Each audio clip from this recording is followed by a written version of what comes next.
Então vale a pena.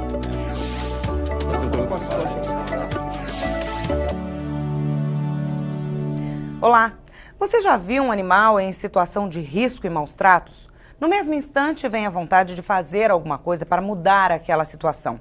Mas o que fazer? Para quem pedir ajuda? Como fazer com que o culpado seja responsabilizado? E este é o assunto do programa Em Discussão de hoje. Comigo no estúdio, Armando Ferreiro, presidente da ONG Força Brasileira Animal. Um pouquinho dos casos, né? Cada caso é um caso, também de interpretação que a doutora Vânia trouxe no começo do bloco. Eu queria saber do Armando. O Armando teve a sua própria interpretação e entrou numa residência para retirar um animal, né? Até pela ONG, né, e pelo trabalho que faz nas ruas, sentiu aquilo que eu falei na abertura, né, aquele desejo de resolver o problema e tirar o animal daquela situação, e acabou respondendo por isso. Eu queria que você contasse um pouco da tua história, como é que aconteceu desde o dia do resgate e depois essa absolvição aí, né? A gente recebeu uma denúncia e juntamos lá e fomos até o local. Chegando lá, o dono não estava, o animal sem casinha, um quintal totalmente sujo, sem alimento, e chamou a atenção de alguns vizinhos, e todos eles desceram lá para olhar.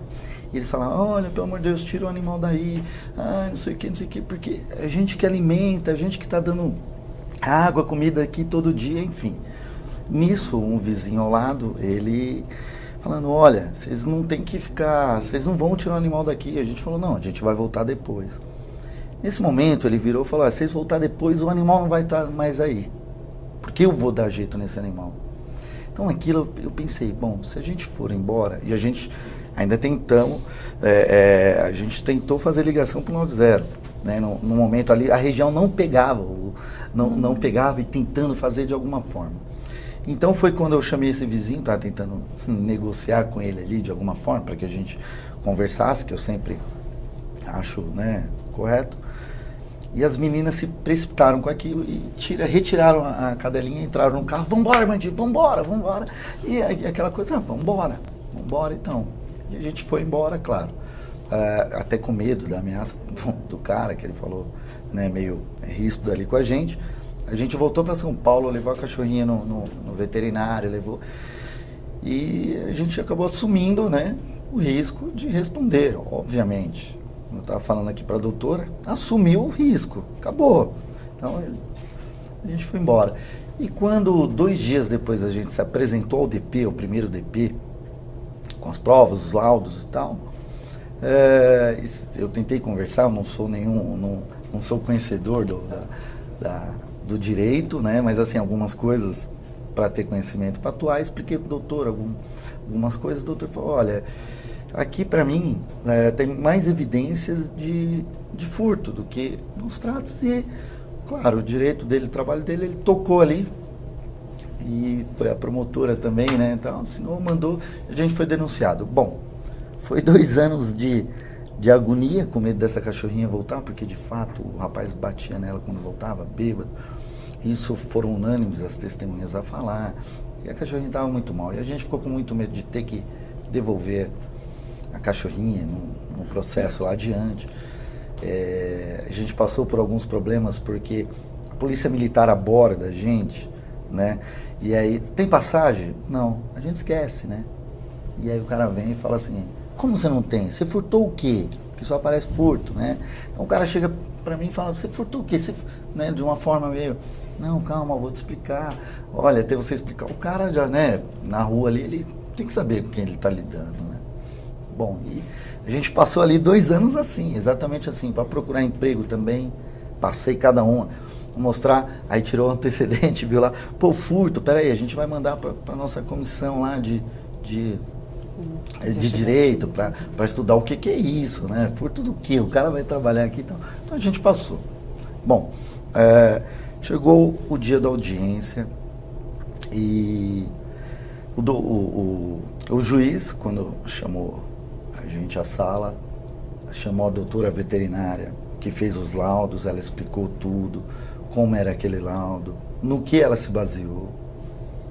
E graças a Deus, aí veio mais uma testemunha, que o nosso grande problema é testemunha, né? O pessoal: vai vai lá, pode ir, vê se você tira o cachorro, mas você pode ser minha testemunha? Não. Esse é um grande problema nosso também, que a gente enfrenta na rua. E aí, eles deram as declarações e o juiz entendeu que não houve dolo, né? Não houve, para que você pegou o animal? Foi para vender? Foi para fazer algo? Enfim, então ele entendeu que não houve ali entendeu que houve o resgate e nos absolveu. Veja, penso eu, que se a outra parte tivesse batido mais forte ali, talvez a gente ainda teria tido mais problemas. Por isso é que eu sempre falo, né? Não é legal você invadir, legal perante a lei. Eu acredito que protetores e dentre outros ativistas, ele tem que ter um conhecimento de cidadania, direitos e deveres. Dever eu fazer cumprir a lei, no artigo 255 da Constituição, que eu tenho o direito de defender, mas ele também tem o dever de cumprir a lei, né? Então tem que ter ali um equilíbrio disso, um entendimento disso, para aquele cara como eu, que não entende de lei, não é estudado, mas ele precisa ao menos saber o que é cidadania. É um conhecimento que falta para todo mundo, porque assim, sim, o que a gente percebe é que postam numa rede social um cachorrinho que tá...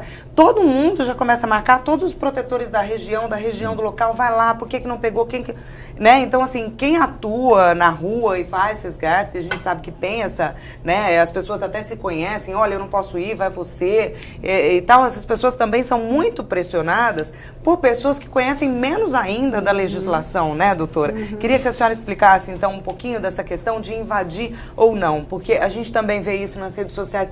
Pode invadir, o cachorro está sofrendo maus tratos, o cachorro vai morrer, e etc e tal. O que pode, o que não pode? Como é que o grupo atua, o GCAP atua? Como é que é a forma mais correta perante a lei, né, para se fazer isso, pensando também na urgência, né? Tem alguns casos que são mais graves e realmente, né, às vezes você sai dali e o animal morre. Na verdade, nós estamos diante de dois direitos constitucionais. Um, da vida do animal e de não sofrer e de não sofrer crueldade, que é uma garantia constitucional do animal, mas, por outro lado, o direito à propriedade. Aquele animal está dentro de uma residência, e a residência é asilo inviolável do indivíduo, e aquele animal pertence, é propriedade de alguém, pela lei civil. Como é um veículo, como é uma televisão, como é uma geladeira. Pela lei civil é assim, ok? Então, diante desses dois direitos, por isso que ele respondeu por furto, diante desses dois direitos, como que eu vou, então, salvar esse animal? Então, nós temos um instrumento jurídico, legal, de urgência, que vai me permitir, de uma maneira legal, ingressar nessa residência, que é uma ordem judicial. Então, uma medida de busca e apreensão. Então, é procurar um delegado de polícia e registrar uma ocorrência, um boletim de ocorrência de maus tratos, ou procurar o Ministério Público e fazer uma representação, ou procurar um advogado para que seja o delegado, seja o promotor de justiça, seja o advogado, ingresse com um pedido de busca e apreensão perante o juiz de direito, em que nesse pedido é uma petição, nesse pedido então vai expor a situação de fato, vai dizer qual que é a urgência, vai mostrar que aquele animal está numa situação de risco iminente e que precisa de uma autorização urgente para ingressar ali e socorrer o animal.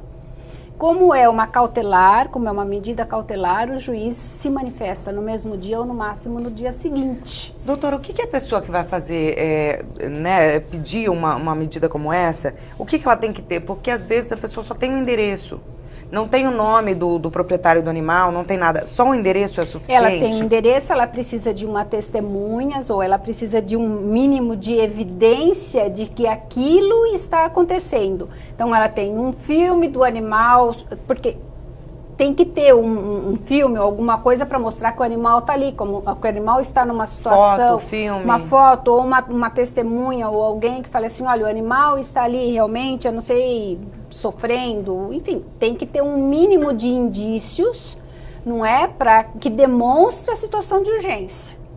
Não é? Porque também vai falar assim, ah, não, eu ouvi dizer. Bom, eu ouvi dizer não é suficiente para você romper um direito constitucional e ingressar na residência de terceiro. Né? Então, você precisa ter um mínimo de evidência para que um juiz possa, então, quebrar a proteção da propriedade, a proteção constitucional da propriedade e autorizar terceiro a entrar naquela propriedade. O que falta para as pessoas? Falta humanidade, falta educação, falta conscientização, assim, para as pessoas que praticam os maus tratos, os abusos, para esses tutores que deixam animais, enfim, chegar em situações, assim, alarmantes, né, assim, tristes realmente, né? O que falta hoje? Como a doutora falou, educação, primeiro, né? Eu acho que precisava ter investimento mais em educação ambiental, mas de animais domésticos, né? Enfim, já que hoje a população, quase toda casa tem, não só um, né? Então, como a doutora estava dizendo. O Armandinho falou bem que a questão é muito voltada à educação para a guarda responsável, tá, de animais domésticos. Então, as pessoas têm que ter a ideia clara de que ao adquirir um animal, ainda que ele seja propriedade pela lei civil, eles têm obrigações em relação àquele animal, e obrigações vitalícias, até o último dia de vida daquele animal. Então, dever de zelo, de cuidar também para que ele não ataque ou não provoque agravos a outras pessoas, como mordeduras e coisas do tipo. Adestramento, se for necessário, para cães de um certo potencial, de certa força. Tudo isso é muito necessário, até porque a maior parte das denúncias de maus tratos, muitas vezes, não se comprovam. É briga de vizinho, é problema de um com o outro, é falta de apuração dos indícios mínimos daquela denúncia. E isso, eles... Barulho, doutora? Barulho é o grande problema, né, Vânia? O latido do animal incomoda o vizinho, aí começa uma briga. E aí, ao invés dele ir na delegacia e registrar a perturbação do sossego, que é uma contravenção penal, e que, portanto, ele pode ir na delegacia do lado e registrar uma contravenção penal de perturbação, não, ele vai e prefere registrar que é maus tratos e tal, porque ele acha que maus tratos funciona mais rápido do que registrar a perturbação do sossego. Verdade. E isso é um problema muito sério, porque o que acontece? Denúncia falsa também é crime, tá? Então a pessoa tem que responder por isso. Agora houve a criação aí desse sistema, né, de ambulância e validação de laudo para maus tratos, então é acompanhado por uma autoridade policial dentro da Subsecretaria Estadual de Defesa dos Animais. E, no entanto, isso é o mesmo problema que se tem lá, a Polícia Ambiental também tem, e o Ministério Público e a OAB, quando as autoridades também não funcionam e ela, de maneira suplementar, leva a notícia do crime ou dos fatos à autoridade competente.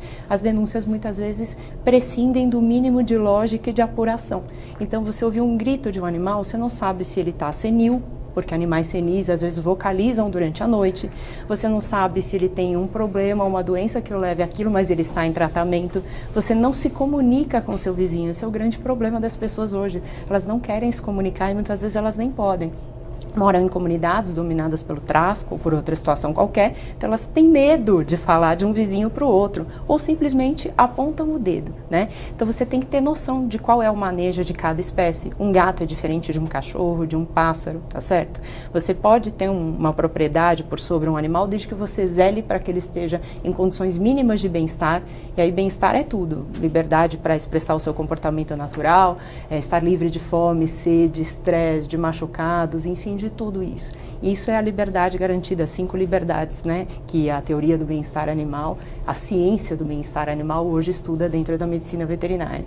Então é importante garantir tudo isso, mas é importante ter olhos para ver. Então, simplesmente apontar o dedo em uma denúncia falsa, saiba que nesse momento, ou simplesmente por ignorância sua, você vai deixar que um outro animal não seja atendido, porque o Estado não tem um aparato gigantesco, nem para atender pessoas, que dirá para atender os animais nesse momento do desenvolvimento civilizatório. Então, enquanto a gente expande esse tipo de atendimento, e aqui estão vários atores também envolvidos com o Estado, o Ministério Público, a Polícia Ambiental, a gente precisa da colaboração das pessoas. Então, perguntem para um médico veterinário se aquilo caracteriza maus tratos, né? Já houve um tipo de ocorrência em que falaram que o animal estava vocalizando, que estava preso numa corrente curta, ele tinha se enrolado nas roupas do varal, brincando, um filhote, sapeca, enfim, brincando, e aí disseram que era maus tratos. Você acha que para a polícia também é fácil ingressar no domicílio de uma pessoa? Ela tem corregedoria, ela responde também perante a corregedoria. E segundo um recurso especial que foi julgado no STJ em 2015, é necessário, inclusive para a autoridade policial, justificar a posteriori quais os elementos que o levaram a ingressar num domicílio, né, com indícios de crime de maus tratos, ainda que houvesse indícios. Ele tem que justificar muito bem justificado, senão ele também sofre a questão correcional. E o que eu digo para as pessoas, se é que eu posso fazer um alerta, é que elas tomem um pouco de cuidado e sempre que constatem indícios de maus tratos, perguntem para algum profissional competente, não simplesmente para um protetor ali do lado, que às vezes lida com uma situação difícil, mas para um veterinário, para um policial, para alguém que tenha fé pública, né? Assim, se conhece a questão dos maus tratos e também para ser acompanhado. Porque se você for sozinho ou só com uma testemunha, você não tem fé pública. Qualquer advogado do outro lado pode desfazer a prova, né? Então você precisa de uma prova técnica, de um laudo dado por um veterinário, e aí a gente tem um outro problema. A gente não tem um sistema de acreditação daquele laudo veterinário hoje em dia. A gente não tem isso. A gente tem convênios do Ministério Público, com a USP, outros em andamento com as Unespes, para poder dar aquele laudo do veterinário, que só o médico veterinário pode dar, dizendo se há ou não crime de maus tratos.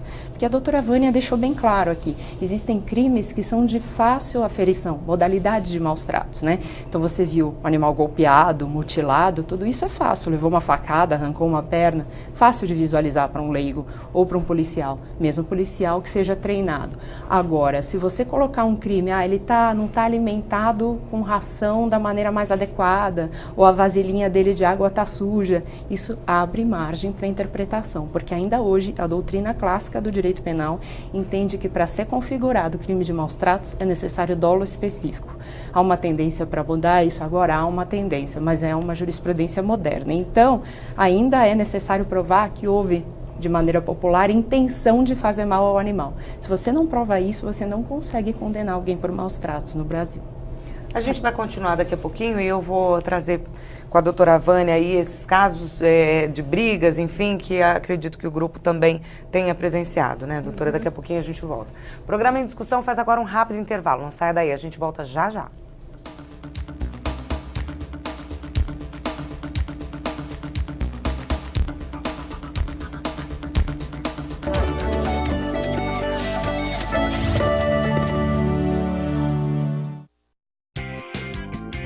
Você sabia que toda a programação da TV Alesp está também aqui no YouTube?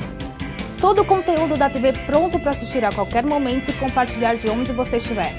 Acesse pelo seu smartphone, tablet ou outros dispositivos. Acompanhe também o ao vivo, o trabalho das comissões, das CPIs, audiências públicas e as sessões legislativas. Além da nossa programação, o Jornal da Assembleia com todas as informações do Parlamento. Deseja rever? Perdeu algum programa? Depois das transmissões, eles estarão disponíveis no nosso canal, organizados em playlists de fácil acesso. Clique em gostei, se inscreva e ative o sininho para receber as notificações de todos os vídeos publicados. Fique por dentro de tudo o que acontece aqui na TV do Parlamento Paulista.